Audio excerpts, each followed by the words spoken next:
Mexico, land of sun, song, tacos, and enchiladas, becomes a victim of the worst snowfall in its history. 34 persons die in the snow and cold. Transportation and communication are both drastically affected. Hundreds of vacationing tourists are left stranded. For the kids, it's a holiday. They call the snow funny white stuff and acted like kids anywhere. Throughout Italy, extreme weather conditions rocked the nation with blizzards and freezing temperatures.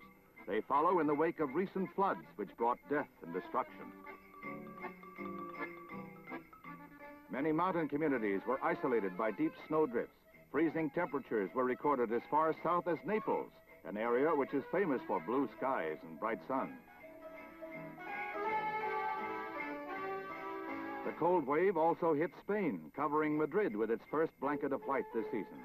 Like any big city, traffic is affected, and both motorists and pedestrians share the inconvenience of this unexpected and unusual Madrid weather. The cleanup is quick and easy, while some of the city's landmarks, like the statue of Don Quixote, take on a rare white trimming. Old Man Winter, a widely traveled fellow.